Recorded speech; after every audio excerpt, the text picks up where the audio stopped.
So hello guys, friends सच्चे प्रजापति। तो आज की वीडियो के अंदर हम बात करने वाले हमारे पास यार जेई का नेक्स्ट सेशन आने वाला है, जेई बीआर पेपर नंबर 2 जिसको हम बात करते हैं। यार बहुत कम डेज बाकी है, बहुत कम टाइम बाकी है और कितने कम टाइम के अंदर कैसे यार हम बड़ा आउटपुट निकाल कर लेकर आए, इस चीजों के बारे में, मेन पॉइंट्स के बारे में आज वीडियो के अंदर डिस्कस करूंगा और आपके साथ शेयर करूंगा ऐसे कुछ टिप्स और ट्रिक्स जिससे हम कुछ की जगह मतलब बहुत कुछ कर पाएंगे। बात समझ में आ रही है? समझते हैं, शुरुआत करते हैं। सबसे पहले तो बात करता हूँ, देखो मैं कोई ऐसी चीज की बात नहीं करूंगा कि यार आप 10 डेज या 15 डेज के अंदर 0 to हीरो बन जाओगे, यानी कि आप 0 to 300 या फिर 350 स्कोर कर दोगे। नहीं यार, जो चीज इम्पॉसिबल है यार मैं उस चीज की कभी अपनी वीडियो में बात नहीं करता। खैर टाइटल के अंदर आपको लगा होगा कि ठीक है भैया 10 डेज के अंदर 15 डेज के अंदर आप कुछ अच्छा बताएंगे, बिल्कुल अच्छा ऐसा बताऊंगा। पर लेकिन मैं वो चीज बताता हूँ कि अगर आप 250 एक्सपेक्ट कर रहे हो तो मैं आपको ये बता सकता हूँ कि आप कैसे 10 to 15 डेज के अंदर 250 से 300 या फिर 350 तक जंप कर सकते हो। अगर आप 300 एक्सपेक्ट कर रहे हो तो आप 350 तक जंप कर सकते हो। अगर आप 280 एक्सपेक्ट कर रहे हो तो आप 330 तक जंप कर सकते हो। बात यहां तक क्लियर है? मैं ये नहीं बोलूंगा कि आप 0 to 350 जंप कर जाओगे 10 डेज के अंदर। अगर ऐसा होता तो यार कोई पूरे साल पढ़ता ही नहीं, सब लास्ट के 10 डेज पर के ही निकल जाते। ठीक है, बात यहां तक क्लियर है। शुरुआत करते हैं आज 10 to 15 डेज के अंदर, देखते हैं कि क्या ऐसी पॉइंट्स कुछ चीजें हमको ध्यान में रखनी चाहिए। तो यार जहां तक मुझे लगता है आप कम टाइम के अंदर अच्छा खासा बड़ा वाला आउटपुट निकाल कर लेकर आ जाएंगे और हमारी एक्सपेक्टेशन से ज्यादा ही होगा। इस वीडियो को लास्ट तक देखना। इस वीडियो के लास्ट के अंदर यार मैं आपको पेपर पैटर्न के बारे में भी बात करूंगा। देखिए क्या क्या मार्किंग क्राइटेरिया रहता है, क्या क्या मार्किंग स्कीम क्या क्या रहता है, मार्क्स डिस्ट्रीब्यूशन क्या रहता है, जितनी यार हमारे पास पार्ट होते हैं, कौन कौन से हमारे पास सेक्शन होते हैं, उसके अंदर कितने number of types of questions हमारे पास पूछे जा रहे हैं, इन सभी क्वेश्चंस के अंदर पूरी डिस्कस करेंगे। यार मार्किंग क्राइटेरिया के बारे में बात करूंगा, इस वीडियो के एंड में बात करेंगे उसकी। सबसे पहले शुरुआत करते हैं यार हमारे पास क्या क्या मटेरियल प्रोवाइड होता है और क्या स्ट्रेटेजी डेज वाइज हमारे पास जितना टाइम बचा है वो क्या रहने वाली है। ठीक है, शुरुआत करते हैं। सबसे पहले बात करते हैं, हमारे पास 3 सेक्शन जेई के अंदर होते हैं। सबसे पहला होता है मैथ्स, उसके बाद होता है एप्टीट्यूड, उसके बाद होता है हमारे पास ड्राइंग। ठीक है, इन तीनों के बारे में बात करूंगा और इसके अंदर बताऊंगा कि मैंने आपको क्या क्या मटेरियल नीचे प्रोवाइड कर रखा है। वीडियो को लास्ट तक देखना है। इस वीडियो खत्म होने के बाद इतना कॉन्फिडेंस तो आपके अंदर भर दूंगा कि भैया बोलोगे ठीक भैया, अब ऐसा लगता है कि जो चीज इम्पॉसिबल सी लग रही थी वो पॉसिबल होती हुई दिखाई दे रही है, ये आप लोग बोलोगे, गारंटेड है।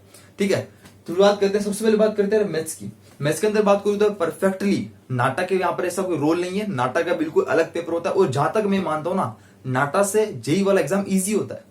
मतलब नाटा का एग्जाम हार्ड होता है, जेई का एग्जाम इजी होता है। मतलब जेई एग्जाम नाटा से कंपेयर करूं तो जेई वाला एग्जाम इजी होता है। मतलब यहाँ पर जो एप्टीट्यूड वगैरह, मैथ्स वगैरह जो भी चीजें होती है ना, ये सब इजी होती है। जैसे फॉर एग्जांपल बात करो तो मैथ्स की, अगर मैथ्स के अंदर परफेक्टली यहाँ पर मानता हूं थोड़ा सा मैथ्स का लेवल हाई हो जाता है, क्योंकि यार यहाँ पर परफेक्टली आती है 11th और 12th का सिलेबस।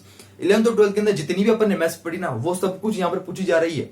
ठीक है, अब यार एक्चुअली के अंदर क्या है ना, नाटा जब एग्जाम हुआ था, जिन्होंने आप में से नाटा के किसी ने दिया हो तो उसके अंदर पूरा बेसिक्स आ रहा था। खैर अभी मैं उसके ऊपर नहीं जा रहा हूँ नाटा के ऊपर, पर लेकिन वो बेसिक्स के अंदर थोड़ा सा हम बहुत पहले पढ़ा हुआ था। पर लेकिन 11th और 12th ये चीजें यार जो अभी हम पास आउट होकर निकल रहे हैं, तो क्या इन चीजों के अंदर फिर से रिवाइज करने में हमको ज्यादा प्रॉब्लम नहीं आएगी। ठीक है, और बहुत सारे ऐसे क्वेश्चंस हैं। नेक्स्ट अगर पॉइंट की बात करूं तो एनसीईआरटी प्लस टेक्स्ट बुक, आपको मैथ्स के अंदर ज्यादा कुछ हाथ पैर मारने की जरूरत नहीं होगी।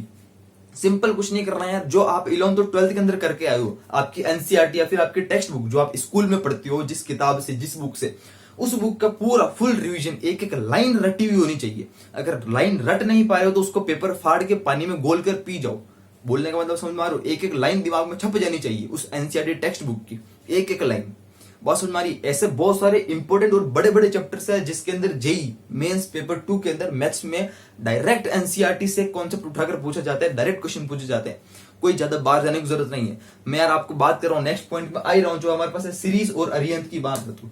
अब ध्यान दो, अगर यार आप चाहो तो यार आपको पता होगा, बहुत सारे स्टूडेंट जो मुझसे पहले से जुड़े हुए हैं, मैंने यार मैथ्स की एक सीरीज स्टार्ट की थी जिसके अंदर मैंने डिटेल्ड 5 से 6 लेक्चर, 5 से 6 चैप्टर कवर भी कर दिए थे। मैथ्स का क्रैश कोर्स जिसको बोलते हैं, मैंने क्रैश कोर्स स्टार्ट किया था। उसके अंदर बहुत सारे स्टूडेंट्स ने मुझे ज्वाइन भी किया था, और क्योंकि बीच में नाटक एग्जाम आ गया तो मुझे क्रैश कोर्स बंद करना पड़ा, रोकना पड़ा। खैर अब यार नाटक एग्जाम हो गया तो मैं फिर से उस क्रैश कोर्स को स्टार्ट करूंगा, पर लेकिन अब वो क्रैश कोर्स पहले के जैसे नहीं चलेगा। मैं पहले वो सारा टाइम था तो मैं उसको आराम से धीरे धीरे पढ़ा रहा था। एक चैप्टर को मैंने 8 से 10 लेक्चर के अंदर भी कवर किया था। ठीक है, पर अब ऐसा नहीं हो रहा होगा, क्योंकि यार मैं आपसे बिल्कुल बेसिक से पढ़ा रहा था, जीरो से। अब हमारे पास टाइम नहीं है, हमारे पास टाइम है तो सिर्फ 8 से 10 दिन का। मैं आगे आने वाले 8 से 10 दिन के अंदर आपको पूरा मैथ्स का पार्ट कवर कराना चाहता हूँ, और मोटा मोटा बात करूं तो सब कुछ कवर कराना चाहता हूं। ठीक है, तो हमको भागना होगा, तेज स्प्रिंट लगानी होगी, तेज दौड़ लगानी होगी। ठीक है, तो उसी के बारे में बात करता हूं कि सीरीज है जो मैं कंटिन्यू करूंगा। इस सीरीज के अंदर मैं आपको बात करूंगा कुछ इंपॉर्टेंट ऐसे पॉइंट्स की या फिर जेई के फैब वाले सेशन के अंदर किस तरह के क्वेश्चंस आए थे, उन सभी क्वेश्चंस की यार बात करूंगा आपके सामने कि यार किस तरह से क्वेश्चन सॉल्व होते हैं, क्या क्या उनकी ट्रिक्स होती है वगैरह वगैरह, सब चीजों की बात करेंगे। ठीक है, तो उसके अंदर सब कुछ उस हिसाब से मैं आपको हर एक चैप्टर की ट्रिक दूंगा कि हाँ ठीक है इस चैप्टर के क्वेश्चन कैसे हैंडल कर सकते हैं, और साथ ही साथ उन क्वेश्चन को भी सॉल्व करते रहेंगे। ठीक है, ताकि आपको एक आइडिया होता है कि हाँ भैया इस टाइप का क्वेश्चन ऐसे सॉल्व होता है। तो मैं एक वीडियो के अंदर एक चैप्टर, अगर ज्यादा हार्ड हुआ तो ज्यादा इजी चैप्टर होंगे तो 2 चैप्टर 3 चैप्टर ऐसा कवर करते हुए जल्दी जल्दी भागना पड़ेगा। पर यह तय है कि आपको जो लेवल का क्वेश्चन आएगा उस सब लेवल के क्वेश्चंस और कॉन्सेप्ट आपको बता दूंगा। ठीक है, बिल्कुल जीरो से नहीं जाएंगे। अब मैं मानकर चलूंगा कि आप 11th और 12th का ढंग से रिवीजन आपने कर रखा है। ठीक है, तो अगर आपने नहीं कुछ किया हो स्टार्ट, तो अगले ही दिन कल से इसके अंदर हम स्टार्ट करने वाले मैथ्स के अंदर चैप्टर्स को मैं लेता रहूंगा, कोई सा भी चैप्टर्स आ जाएगा तो आपसे तब तक एक बोलता हूं कि 11th और 12th की जो आपकी एनसीईआरटी टेक्स्ट बुक है इसका एक बार रिवीजन मार लो। इसको रिवीजन मारने में एक दिन से भी कम टाइम का लगता है। ठीक है, ज्यादा टाइम नहीं लगता है, एक दिन से भी कम लगेगा टाइम। इसको रिवाइज मार लो एक बार फटाफट जल्दी। यहां तक क्लियर है। उसके बाद यार बात करूं अरिहंत, अब अरिहंत ऐसी बुक है जहां से मैं बात करता हूं कि अगर आपको कोई बुक चाहिए कि भैया हमारे को तो सीरीज में भी पढ़ लेंगे पर हमको एक बुक भी चाहिए खुद से पढ़ने के लिए, जो कि मैं बोलता ही हूँ बुक होनी चाहिए, कोई से भी हो आप कहां से भी पढ़ रहे हो, पर लेकिन यार खुद के पास एक बुक होती है तो हम यार उसके अंदर एनी टाइम कोई सा भी क्वेश्चन कर सकते हैं, टाइप्स ऑफ क्वेश्चन हमारे को और मिल जाते हैं वहां पर। ठीक है, वैसे कोई टेंशन वाली बात नहीं। मैं आपको इस वाली बुक, मेरे पास ये की बुक पढ़ी है और अधिकतर जेई के स्टूडेंट्स यही बुक प्रीफर करते हैं। अरिहंत नाम की जो बुक होती है इसको बोलते हैं सेल्फ गाइड। ठीक है, बाय अरिहंत पब्लिकेशंस। ये वाली बुक यार आपके पास होनी चाहिए, और अगर नहीं है तो यार मैं आपको इसी में से, मेरे पास पड़ी तो आपको पूरा पीडीएफ बनाकर कंटेंट इसमें से दे दूंगा निकाल कर। ठीक है, उसकी कोई प्रॉब्लम नहीं है। कमेंट सेक्शन के अंदर कमेंट करते रहना क्या क्या चीज आपको चाहिए होगी, सब चीज प्रोवाइड करूंगा। खैर मैं जब हर एक चैप्टर की आपके सीरीज में बात करेंगे तब यहाँ पर पूरी बात करते रहेंगे। क्लियर है यहाँ तक? नेक्स्ट बात करते हैं मैथ्स के अंदर थोड़ा सा एक्स्ट्रा हाथ पर अगर मार लेते हैं तो मुझे लगता है मजा आ जाएगा। कुछ नहीं करना यार, पीवाईक्यूज प्लस सैंपल पेपर्स, ये चीज हमको करनी होगी, क्योंकि यार थोड़ा सा प्रिपरेशन होने के बाद एक रिविजन के लिए या फिर थोड़ी सी प्रैक्टिस के लिए प्रीवियस ईयर क्वेश्चंस अगर हम देख लेंगे, क्योंकि देखो मैं अगर आपको कराऊंगा साथ साथ तो मैं प्रीवियस ईयर क्वेश्चंस आपको कराता रहूंगा, पर सबसे इंपॉर्टेंट आता है कि यार सैंपल पेपर्स, ये तो आपको करना ही होगा। मैं नहीं बोलता हूं कि लास्ट के एग्जाम से एक दिन पहले सैंपल पेपर करो, नहीं। अभी मैं आपको यहां बताऊंगा कि सैंपल पेपर्स आपको कब हाथ लगाना होगा और कब हाथ नहीं लगाना है। ठीक है, वो सब यहां करेंगे, पर लेकिन सैंपल पेपर्स मैं आपको प्रोवाइड कर दूंगा जो कि इसी बुक से ही होंगे। ठीक है, उसकी टेंशन मत लो, ये सब चीज मैं आपको प्रोवाइड कर दूंगा विद सॉल्यूशन के साथ। नेक्स्ट चलते हैं, हमारे पास जो होता है ये चीज मैथ्स का पूरा क्राइटेरिया, एक पिक्चर कहानी रहने वाली है। इस कहानी को हम फॉलो करेंगे, धीरे धीरे कहानी के हर एक चैप्टर करते रहेंगे। ठीक है, नेक्स्ट बात करते हैं हमारे पास जो है नेक्स्ट पार्ट हुआ एप्टीट्यूड। जिसने नाटक एग्जाम दिया हो या फिर नहीं दिया हो, तो नाटक का जो एप्टीट्यूड पार्ट था उसके एप्टीट्यूड पार्ट जेई से हार्ड होता है। जेई का एप्टीट्यूड पार्ट इजी होता है, और इजी का मतलब काफी इजी होता है, 50% से भी ज्यादा इजी होता है जेई का एप्टीट्यूड पार्ट। तो यानी कि मैंने जो मटेरियल प्रोवाइड किया था नाटा वालों को, उसके अंदर से जो जो आप एक काम का है, जेई वालों के लिए काम का है, उसी मटेरियल को मैं फिर से इसी वीडियो के नीचे के लिंक के डिस्क्रिप्शन के अंदर मैंने आपको लिंक दे रखा है हर एक पीडीएफ का। मैंने यहाँ पर लिखा हुआ है ऑल पीडीएफ और ऑल टॉपिक्स, मतलब एप्टीट्यूड से रिलेटेड जितने भी टॉपिक्स हो सकते हैं, चाहे आपका लॉजिकल रीजनिंग हो, मेंटल एबिलिटी हो, थ्योरेटिकल वाले क्वेश्चंस हो, थ्योरेटिकल वाले क्वेश्चंस होते हैं, जितने भी थ्योरेटिकल क्वेश्चंस है हमारे पास, सभी तरह के क्वेश्चंस का जो पीडीएफ है मैंने आपको सभी नीचे दे रखी है, जो भी मैंने उस समय पहले प्रोवाइड की थी। मटेरियल सेम है, सिलेबस बिल्कुल सेम है, बिल्कुल सेम सिलेबस है, इसीलिए मैंने आपको ये चीज प्रोवाइड की है। और यही सब कुछ एप्टीट्यूड के अंदर ज्यादा हार्ड नहीं होता, सबसे इजी चैप्टर होता है, इजी टॉपिक होता है एप्टीट्यूड जेई का, और इसके अंदर मार्क्स लाना बहुत ज्यादा ईजी है। इतना ईजी है कि बस एक लड्डू को उठाकर खा लेना, इतना ईजी है इसमें मार्क्स लगाना। ठीक है, क्या मैं आगे और बात करता रहूंगा। यहाँ पर बिल्कुल सिंपल चीजें मैंने आपको नीचे मटेरियल्स ज्यादा बहुत सारे प्रोवाइड किए हैं, जाओ और जाकर डाउनलोड कर लेना और सॉल्व करते रहना। उसके साथ साथ प्रैक्टिस क्वेश्चंस भी है, नोट्स प्लस प्रैक्टिस क्वेश्चन दोनों आपको यहाँ पर मिल जाएंगे। ठीक है, थ्योरेटिकल टॉपिक्स फॉर एग्जांपल जैसे फेमस बिल्डिंग एंड मॉन्यूमेंट्स वगैरह वगैरह, या फिर हमारे पास आर्किटेक्चरल टर्म्स हो गई, कुछ बिल्डिंग मटेरियल्स के नेम्स हो गए, ठीक है, कुछ कंस्ट्रक्शन वगैरह, कुछ अलग अलग टर्म्स हो गई, मटेरियल्स हो गए वगैरह वगैरह, ये सब कुछ टॉपिक्स यहाँ पर कवर होते हैं एप्टीट्यूड के अंदर। क्लियर है। और उसके बारे में बात करूं कि कोई चाहता है कि भैया हमको तो बुक पढ़नी है, तो आप बुक भी पढ़ सकते हो। बुक सेम होगी जो यहाँ पर होगी अरिहंत नाम की, इसी का मटेरियल मैं आपको नीचे दे दूंगा। ठीक है, जिसके पास बुक है तो बढ़िया है, जिसके पास बुक नहीं है तो यार उसके लिए मैं आपको यहाँ पर नीचे प्रोवाइड कर दूंगा, ताकि यार आपको बुक की कमी महसूस नहीं होगी। टेंशन मत लो यार, जब तक आपके भैया खड़े कोई टेंशन लेने वाली बात नहीं है। बस पढ़ते रहो, अपनी तरफ से पूरा एफर्ट लगाते रहो, जोर लगाते रहो, साथ में मिलकर करेंगे और बहुत अच्छा रिजल्ट लेकर आएंगे। ठीक है, नेक्स्ट बात करते हैं हमारे पास यार पार्ट नंबर 3 ड्राइंग। अब यार ड्राइंग ऐसा पार्ट है जहां पर यार डिपेंड करेगा आपके ऊपर कि आपकी कितनी अच्छी ड्राइंग है। अब ठीक है, किसी की ड्राइंग अच्छी नहीं होती, जैसे मेरी तो बहुत खराब ड्राइंग है, मेरी ड्राइंग अच्छी नहीं है, पर तो भी यार आपको चीज एक एडवाइस इसके अंदर देना चाहूंगा कि अगर अभी से आप पर डे के 2 क्वेश्चन कर लेते हो, क्योंकि देखो जेई के अंदर भी ड्राइंग के 2 क्वेश्चन आते हैं 50-50 मार्क्स के, 100 मार्क्स का टोटल मिलाकर जेई का होता है। खैर अभी मैं इस वीडियो के एंडिंग में मार्किंग क्राइटेरिया की आपके सामने बात करूंगा। क्योंकि यार ड्राइंग के अंदर हमारे पास क्या होता है, सिंपल अगर आप दिन के 2 क्वेश्चन भी ट्राई कर लेते हो, अगर आधा आधा 1-1 घंटा देकर, थोड़ा कम कम मतलब 1 घंटे के अंदर अंदर आप 2 क्वेश्चन भी ट्राई कर लेते हो, तो मुझे लगता है कि आप ड्राइंग वाले क्वेश्चंस को आराम से कर लोगे, ज्यादा प्रॉब्लम नहीं आएगी। ठीक है, कुछ नहीं करना है, बस रोज के 2 क्वेश्चन साथ में प्रैक्टिस कर लेंगे, रात को सोने से पहले या फिर उठने के जस्ट बाद या फिर सोने के जस्ट पहले, कभी भी कर लो जब आपकी मन हो, या फिर एक एक क्वेश्चन अलग अलग कर लो। एक क्वेश्चन सुबह कर लिया, थोड़ा सा बोरिंग हो गया तो एक क्वेश्चन शाम को कर लिया, ठीक है, इवनिंग में कर लिया। जब कभी आप करना चाहो तो ड्राइंग के अंदर 2 क्वेश्चन प्रैक्टिस करते रहो बस। अब यार समझ में नहीं आ रहा कि भैया कौन से क्वेश्चन प्रैक्टिस करने हैं, कौन सा नहीं करते, हमारे को क्या पता किस टाइप के क्वेश्चंस आते हैं, तो टेंशन मतलब मैं पीडीएफ के अंदर नीचे कुछ आपको क्वेश्चंस दे दूंगा। और उसके अलावा सबसे एक और इंपॉर्टेंट चीज कि भैया जिसको बिल्कुल नॉलेज नहीं है ड्राइंग का, वो चाहता है कि भैया हमको कुछ एक्स्ट्रा कुछ नॉलेज चाहिए ड्राइंग में, तो अगर आप चाहते हो तो मैं आपको एक कॉन्सेप्ट के ऊपर वीडियो बनाकर दे सकता हूँ ड्राइंग के अंदर, जिसके अंदर हम बात कर रहे होंगे कि ड्राइंग के अंदर किस टाइप से क्वेश्चन सॉल्व होते हैं, मतलब हम कैसे कुछ एक नए तरीके हो सकते हैं या फिर ऐसे कुछ मेथड हो सकते हैं जिसके हम ड्राइंग को थोड़ा सा इजी बना सके, मतलब कुछ कुछ हार्ड ड्राइंग को इजी बना सकते हैं, या फिर ऐसा कुछ अलग अलग तरीके, वो तरीके में बात कर सकता हूँ, एक नई वीडियो आपके लिए बना सकता हूँ। अगर यार आपका अच्छा खासा रेस्पॉन्स नीचे आता है तो कमेंट सेक्शन के अंदर प्लीज जरूर कमेंट करो कि भैया हमारे को एक ड्राइंग के ऊपर परफेक्टली अलग से वीडियो बना कर दो, जिसके अंदर एक्स्ट्रा क्वेश्चंस भी हमको प्रोवाइड करो, प्लस कॉन्सेप्ट के नाम पे कुछ ट्रिक्स प्रोवाइड करो।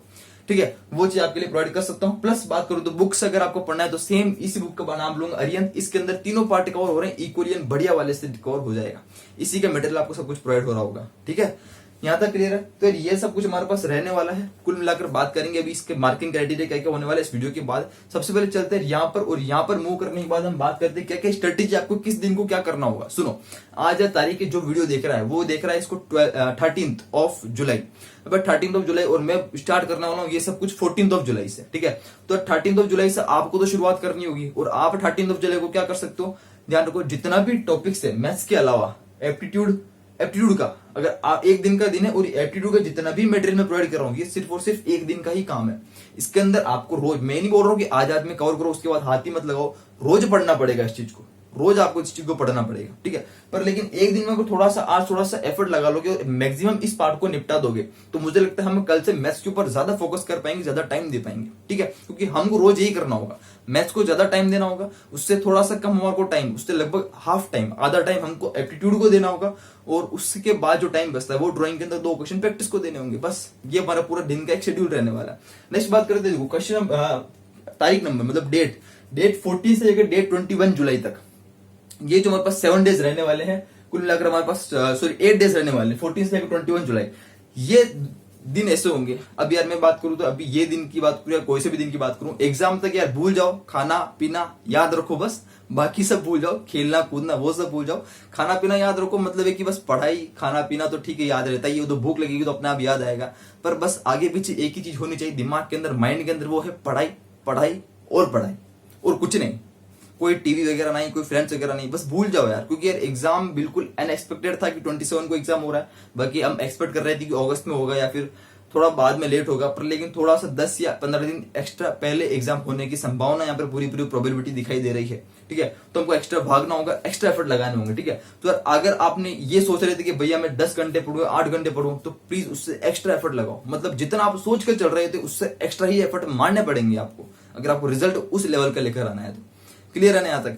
ठीक है, तो यार हमको थोड़ा सा एक्स्ट्रा करना होगा। अगर आप पर डे की बात करूं तो आप कितने घंटे पढ़ रहे हो, तो यार ये तो खैर आपके ऊपर डिपेंड करता है कि आपकी कितनी एबिलिटी है, आपके अंदर कितनी कैपेबिलिटी की मैं कितना एक अपना पढ़ाई को समय दे सकता हूँ या फिर कितना मैं कर सकता हूँ। पर एवरेज अगर बात करूं तो अगर आप 12 आवर्स या फिर minimum 10 hours, 10 plus 12 plus hours per day की अगर दे देते हो, उसके अंदर से भी यार पूरा इफेक्टिव होना चाहिए। ऐसा नहीं कि मतलब यार 12 आवर्स के अंदर 6 आवर्स इफेक्टिव है, बाकी 6 आवर्स के अंदर हम टाइम पास कर रहे हैं, वो नहीं चलेगा। अगर आप 8 आवर्स पढ़ना चाह रहे हो पर इफेक्टिव पढ़ना चाह रहे हो, 8 आवर ही हो रहा है तो 8 आवर्स ही पढ़ो। मैं नहीं बोलता हूँ कि यार 15-15 घंटे पढ़ो, ऐसा ही कोई बात नहीं, पर लेकिन आप जितनी इफेक्टिव पढ़ाई कर पा रहे हो, अगर आप 15 आवर्स भी इफेक्टिव कर पा रहे हो तो प्लीज वो करो यार, क्योंकि यार हमारे को करना होगा, भागना होगा, अगर हमको दूसरों से आगे निकलना है तो। कोई किसी का इंतजार नहीं करने वाला। अगर आपको कोई पक्का दोस्त हो ना, कोई आपका बेस्ट फ्रेंड हो, वो भी अगर आपको बोलता है कि भैया ठीक है यार मेरा आज मन नहीं हो रहा पढ़ने का, तू पढ़ ले, पढ़ लेगा, या फिर तू भी मत पढ़, ठीक है, तो बोले खुद पढ़ रहा होगा पर आपको रोक लेगा, मतलब कुल मिला के कोई चाहता नहीं कि वो मुझसे आगे निकले, बोले आपका बेस्ट फ्रेंड ही क्यों ना हो। ये हमेशा ध्यान रखना, पढ़ाई के अंदर तो ऐसा होता ही है, हमारे साथ भी ऐसा होता था। जो हमारे बेस्ट फ्रेंड वो भी यार हमको कभी नहीं चाहते थे कि हम उनसे आगे निकले। कभी कोई नहीं चाहता दुनिया के अंदर कि आप किसी भी चीज में उनसे आगे निकलो, बोलिए आपका बेस्ट फ्रेंड ही क्यों ना हो। ये सच है, ये असली सच है, ये सत्य है, ये फैक्ट है, इसको कोई नहीं बदल सकता, कोई नहीं चाहता आज के जमाने में। आज का जमाना ही ऐसा है यार, ये सच है यार, ठीक है, और इस चीज को आप भी कहीं ना कहीं मानते हो, ठीक है। नेक्स्ट बात करते हैं हमारे पास यार हम यहाँ पर सिर्फ यहाँ पर आते हैं, थोड़ा सा डेविट हो गए थे अपनी पाथ से, फिर से आते हैं हमारे पास इस डेट के बीच में यार हम जितने भी, मैं बात कर रहा था कि जो भी हम स्टार्ट करने वाले हैं, मतलब जो पूरी मैथ्स की सीरीज वगैरह सब कुछ, ये सब चीज यार मैं आपको 14 से लेकर 21 से लगभग यहाँ पर 21 के अप्रोक्सीमेटली खत्म कर दूंगा, मतलब 20, 21, 22 मान लो, ठीक है, एवरेज 21 मान के चल रहा हूँ, 21 तारीख तक, 21 जुलाई तक यार मैं सब चीज आपको कोशिश करूंगा कि हर एक इंपॉर्टेंट चीज वो खत्म कर दूं जो कि जेई मेन के पॉइंट ऑफ व्यू से इंपॉर्टेंट है।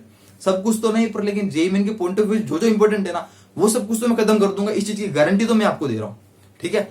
यहां तक बात क्लियर है। अब उसके बाद बात करते हैं 22 ऐसा डेट हो सकता है एक दिन 21 का ना हो, 22 को खत्म हो, ठीक है, उसकी कोई प्रॉब्लम नहीं है, मैं आपको कर दूंगा, वो चीज पहले निपटा देंगे। नेक्स्ट बात करते हैं इंपोर्टेंट टॉपिक इन मैथ्स, जो कि मैं बात कर ही चुका हूँ कि इंपोर्टेंट टॉपिक्स की हम बात करेंगे और सारे टॉपिक्स कवर कर दूंगा जो इंपोर्टेंट है, या फिर जो बड़े बड़े टॉपिक्स है, ठीक है। यहाँ तक की बात क्लियर हमको समझ में आ रही है, यहाँ तक कोई प्रॉब्लम नहीं होनी चाहिए, यहाँ तक की कहानी पूरी क्लियर है, पिक्चर बिल्कुल क्लियर है। नेक्स्ट चलते हैं क्या होगा, देखो नेक्स्ट बात करते हैं 21 से लेकर 23। अब यार ये डेट्स ये होगी जो यहाँ पर आपको क्या करना होगा, फोकस करना होगा पूरा किसके ऊपर, एसपी सैम्पल पेपर्स के ऊपर। एसपी मतलब सचिन प्रजापति नहीं, वो तो मैं हूं ही, एसपी मतलब यहाँ पर सैम्पल पेपर्स, इसके ऊपर आपको थोड़ा सा फोकस करना होगा सैम्पल पेपर्स के ऊपर यार, क्योंकि देखो मैंने आपको बोला ही है, अगर आप प्रीवियस ईयर क्वेश्चंस, क्योंकि प्रीवियस ईयर क्वेश्चंस क्या करूंगा मैं, जब आपको वीडियोस बनाऊंगा रोज रेगुलर, ठीक है, मैथ्स के ऊपर जब भी वीडियोस आएगी तो उसके अंदर मैं आपको क्या करूंगा, प्रीवियस ईयर क्वेश्चंस या फिर अभी जो फर्स्ट फैब वाले सेशन के जो अंदर जो पेपर के क्वेश्चंस आए थे वो क्वेश्चन साथ साथ में डिस्कस करता रहूंगा, तो मुझे लगता है आपको वहां से थोड़ा आइडिया हो जाएगा, ठीक है। पर तो भी आप प्रीवियस क्वेश्चंस भी कर लेना, ठीक है, वो मैं आपको प्रोवाइड कर दूंगा। उसके अलावा सैम्पल पेपर से यार 2, 3, 4 जितने भी सैम्पल पेपर्स आप कर सको, या मैं आपको 2 से 3, 4 से 5 सैम्पल पेपर्स प्रोवाइड करने की कोशिश करूंगा, और करूंगा थोड़े बहुत तो, ठीक है, वो मैं आपको प्रोवाइड करूंगा कब, 21 से 23 के बीच में। तो आप क्या कर रहे होंगे, इस जो ये टाइम लैब है, इस टाइम लैब के अंदर पूरा सैम्पल पेपर्स के ऊपर फोकस करेंगे, एकदम अपने आप को निचोड़ देंगे, बात समझ में, अपने आप को पूरा एकदम ढंग से कवर कर लेंगे, चारों तरफ से पैक कर लेंगे कि भैया कुछ छूट ना जाए। मतलब बोलने का मतलब ये होता है ना, सैम्पल पेपर्स क्या होगा, आपकी एक स्पीड बता रहा है, आपको एक एक्यूरेसी दे रहा है, स्पीड दे रहा है, भाई पता चल रहा है कि हाँ एग्जाम टाइम के अंदर इतना टाइम के अंदर इस क्वेश्चंस को दे रहे हैं या फिर कितना हमको देना चाहिए, ये सब आपको सैम्पल पेपर से ही पता चलेगा, ठीक है। तो वो तो इंपॉर्टेंट होता है, मस्ट होता है यार। मैं हमेशा ये चीज बोलता हूँ कि एग्जाम के एक दिन पहले कभी भी सैम्पल पेपर्स को हाथ लगाने ही नहीं चाहिए, या फिर ऐसी कोई नई चीज कभी किसी को भी हाथ नहीं लगाना चाहिए जस्ट एग्जाम से एक दिन पहले, पेपर हमेशा बिगड़ेगा, ध्यान रखना, ठीक है। इसलिए मैं आपको यहाँ पर 21 से 23 तक ही लिया है। 23 के बाद यार सैम्पल पेपर्स को हाथ मत अड़ाना, ये सब मैं ये मानकर चल रहा हूँ कि अपनी जो एग्जाम डेट है वो 27 जुलाई को है, क्योंकि यार जेई मेन का 4th सेशन है वो 27 जुलाई से 2 अगस्त तक है, और हमेशा जेई मेन की स्टार्टिंग में ही पहले दिन ही हमारे पास जेई मेन पेपर 2 का एग्जाम होता है, यानी कि 27। तो यही एक्सपेक्ट करके चल रहा हूँ, इसके हिसाब से बात करूं तो 21 से 23 हम पूरा सैम्पल पेपर्स के ऊपर फोकस कर रहे होंगे, और 24 की बात करूं तो 24 से 26 ये वो टाइम होगा जहां पर हम जितना भी हमने पढ़ा है, चाहे कुछ भी पढ़ा है हमने, कुछ भी हमने पढ़ा हो, मैं आपको टाइम दे रहा हूं यहां तक 23 तक आपको जो करना हो वो कर लेना, आपको जो करना हो वो कर लेना, जो भी करना हो वो कर लेना, मतलब फालतू भी नहीं, कुछ नहीं करना है, मतलब फालतू किताब नहीं पढ़नी है, फालतू बुक्स नहीं पढ़नी है, पर जो भी बुक्स है, जो भी काम की चीजें आपको जितनी भी हाथ पर मारने वो सब मार लेना, क्योंकि हाथ पर बाद में भी मारना ही है, पर लेकिन 24 से 26 तक हमको वो करना होगा जो हम ऑलरेडी कर चुके हैं, उसी को हमको पक्का करना होगा, ताकि भैया जो क्वेश्चन आता है वो कहीं पे गलत ना हो जाए, ठीक है। यहां तक बात समझ में आ रही है। तो 24 से 26 तक हम थोड़ा सा अपने आप को सब तरफ से एक पैक, मतलब अच्छा से तैयार कर लेंगे, हाँ भैया ढंग से रिवीजन हो गया चीजों का, जो हाँ एक और चीज बहुत इंपॉर्टेंट है, जो भी हम यहाँ पर कर रहे हैं, जो भी आप पूरा करोगे 14 से 21 तक, या जो भी अभी कर रहे हो, तो यार उसके अंदर मैं ऑलरेडी आपको हर वीडियो में बोल रहा हूँ, स्ट्रेटेजी की बात करता हूँ जब भी, तो बोलता हूँ कि आप साथ साथ छोटे से शॉर्ट नोट्स वगैरह, फॉर्मुला शीट, फॉर्मुला पेपर अगर साथ साथ में प्रिपेयर करते चले, लेकर चले, तो मुझे लगता है वो at the time of revision, जो कि ये वाला टाइम लेप होगा 24 से 26, यहाँ पर बहुत ज्यादा काम हो सकता है, बेनिफिट दे सकता है, और देता है, ये देता है चीज, क्योंकि यार ये वही हो गया ना, अगर हम रिवीजन कर रहे हैं, ऐसा कोई टॉपिक हमारे सामने आया जो हम भूल गए, तो हमारे को ये याद, हाँ भैया मैंने वो 21 तारीख को पढ़ा था, मैंने वो 21 जुलाई को वो टॉपिक पढ़ा था, मुझे वो रिवाइज करना है, पर लेकिन वो टॉपिक है कहाँ, मिल नहीं रहा यार। तो ऐसे टॉपिक जो आपको हार्ड लगते हैं, अगर उनको थोड़ा सा शॉर्ट नोट्स बना लेंगे, तो रिवीजन के टाइम वो शॉर्ट नोट्स उनके पास पड़े रहेंगे, तो हम जल्दी से वो चीज को ढूंढ पाएंगे, ज्यादा टाइम वेस्ट नहीं होगा। नहीं तो हर एक टॉपिक को ढूंढने जाएंगे तो फिर से आधा 1 घंटा वेस्ट हो जाएगा। मैंने चाहता हूँ कि यार आपका एक सेकंड भी वेस्ट हो, एक सेकंड बहुत ज्यादा कीमती, ध्यान रखना।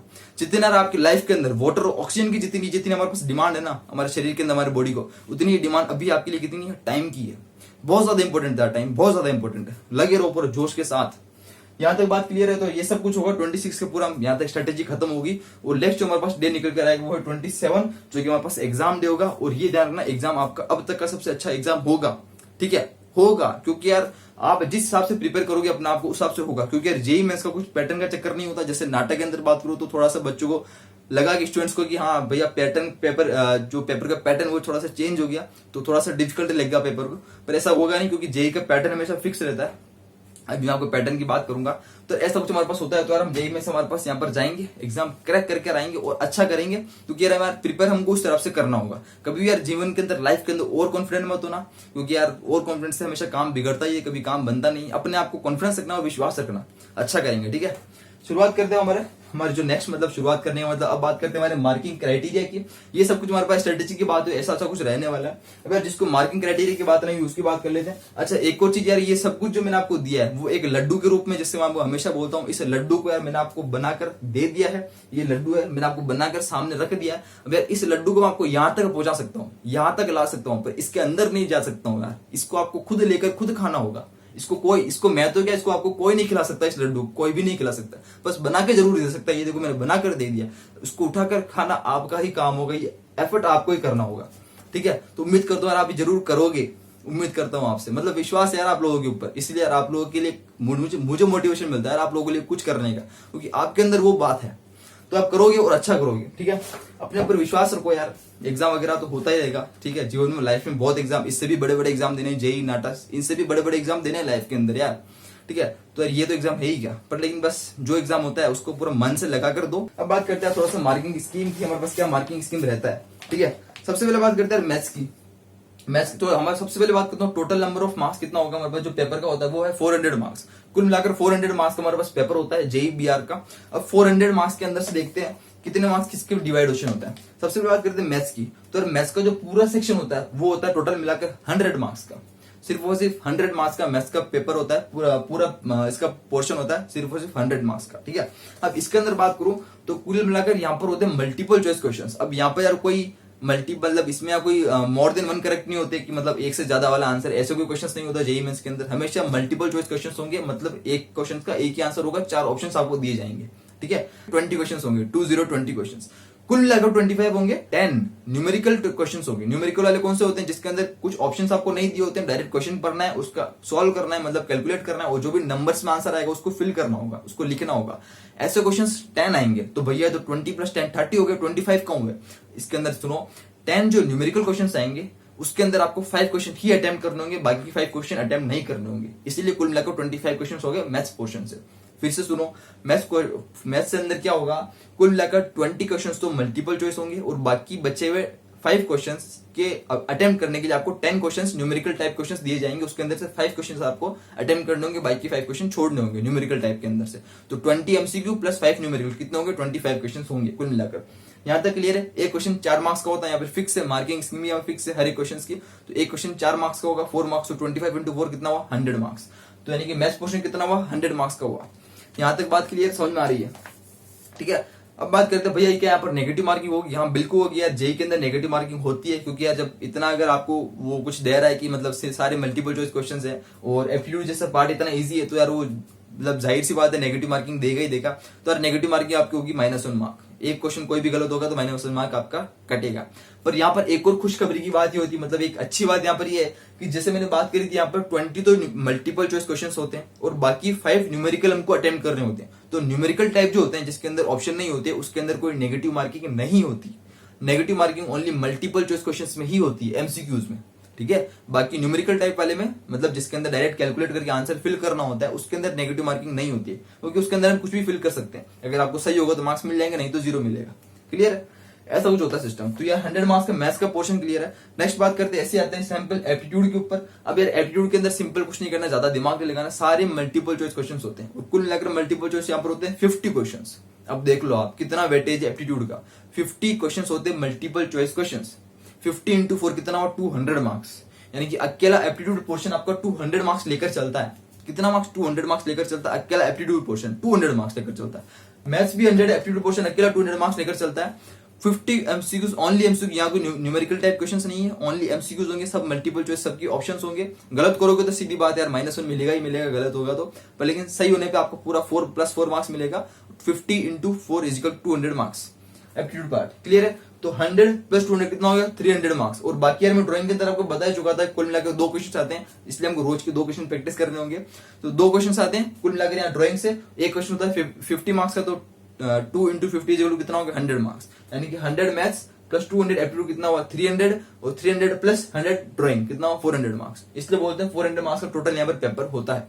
ये मार्किंग क्राइटेरिया इसकी रहता है। अगर नहीं समझ में आया तो पीछे करो और इस चीजों को जो भी मैंने बोला है उन चीजों को लिख लो, अगर आपके पास नहीं है चीज इन्फॉर्मेशन तो ठीक है। वैसे मैं ऑलरेडी वीडियो पहले बना चुका था, जब इसका फैब वाला सेशन हुआ था तब मैंने सब कुछ बताया था कि अगर जो मेरे से अभी जुड़ा हुआ बाद में, तो यार ये सब इसलिए मैं वापस बता रहा हूँ ताकि अलग से वीडियो बनाने की जरूरत ना रहे, क्योंकि हमारे पास अब वीडियो मैथ्स की ही आएगी और बाकी अदर टॉपिक्स पे आएगी। ठीक है, यहाँ तक की बात क्लियर है। उसके अलावा बात कर चुके हैं यार बाकी सब चीजों की मैं आपको प्रोवाइड कर चुका हूँ। उसके अलावा अच्छा कुल मिलाकर 400 मार्क्स का ये होगा। उसके अलावा टाइम की बात करूँ तो टाइम हमारे पास 3 घंटे का पेपर होगा, 3 आवर्स टोटल मिलाकर 3 घंटे का पेपर होगा। ठीक है, यहाँ तक बात क्लियर है। उसके बाद बात करूँ तो कुल मिलाकर नंबर ऑफ क्वेश्चन कितने होंगे भैया, कुल मिलाकर क्वेश्चन कितने हैं, तो कुल मिलाकर हमारे पास 82 क्वेश्चन है। कितने हैं 82 क्वेश्चन है। 82 के अंदर से 77 क्वेश्चंस आपको अटेम्प्ट करने होंगे। 77 क्यों करने होंगे भैया, बाकी 5 क्वेश्चंस कहाँ गए याद करो। मैंने क्या बोला था आपको, मैथ्स के अंदर न्यूमेरिकल क्वेश्चंस होंगे 10, उसके अंदर 5 अटेम्प्ट करने हैं, तो यानी कि यहाँ पर वो 5 जो नहीं करने ना, वो कुल मिलाकर बोल रहा हूँ आपको 82, और जो 5 जो बाकी 5 माइनस करके कितना हुआ 77 क्वेश्चंस। तो कुल मिलाकर 77 क्वेश्चन अटेम्प्ट करने होते हैं, और कुल मिलाकर आते कितने 82 क्वेश्चन। ठीक है, और 5 कौन से नहीं करने, न्यूमेरिकल वाले आंसर नहीं करने मैथ्स के। ठीक है ना, मतलब सब कुछ आपको बता रहा हूँ।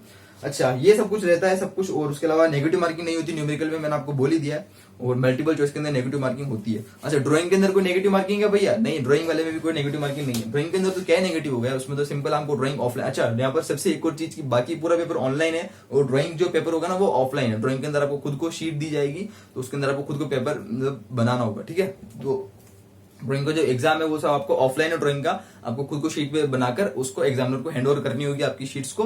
बाकी ये सब पूरा ऑनलाइन होगा मैथ्स और एप्टीट्यूड के लिए। ठीक है, यहाँ तक की बात पूरी कहानी क्लियर है, सब कुछ समझ में आ रहा है। ठीक है, बाकी तो ये कोई इन्फॉर्मेशन चीज जो आपको मेरे को बतानी थी, और बाकी ऐसा कुछ खास यहाँ पर है नहीं, और इसके बारे में सब कुछ बता ही चुका हूँ। और कुल मिलाकर यार 3 घंटे का पेपर होगा, जो मैं आपको बोल ही चुका हूँ कि यहाँ पर 3 घंटे का टोटल मिलाकर पेपर होगा। अच्छा टेंशन मत, एग्जाम आने से पहले मैं आपको ऐसी एक वीडियो बनाकर दूंगा जिससे मैंने नाटा वालों को भी दी, जैसे कि हम कैसे थोड़ा सा एग्जाम के अंदर किसको पहले अटेम्प्ट करना चाहिए या फिर क्या एक टाइम मैनेजमेंट होना चाहिए। उस वीडियो को हम थोड़ा सा बाद में बात कर लेंगे, अभी इसकी जरूरत नहीं है। ये एग्जाम से थोड़े दिन पहले मैं आपको दूंगा वीडियो, उसके बारे में बाद में हो जाएगा।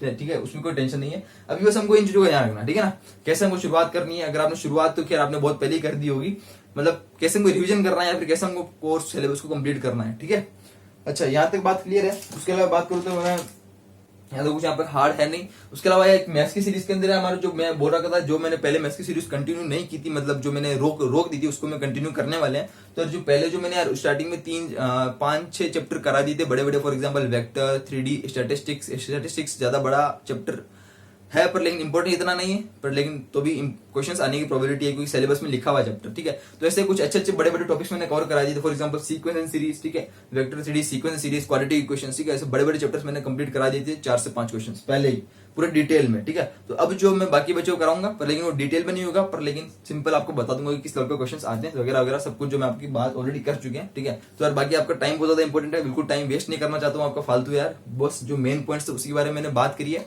ठीक है, तो यार ये कुछ रहने वाला है 10 to 15 डेज की स्ट्रेटेजी, बिल्कुल 15 डेज भी नहीं है, 14-13 दे दिए, इसलिए मैंने 10 डेज आपको मोटा मोटा बोल रहा हूँ। ठीक है, तो फिर वीडियो को यार समाप्त करते हैं, खत्म करते हैं, जाओ और जाकर मतलब पूरा मतलब लगा दो अपना पूरा जोर और फाड़ कर रख दो हमेशा की तरह, you will be the next topper. जय हिंद, वंदे मातरम।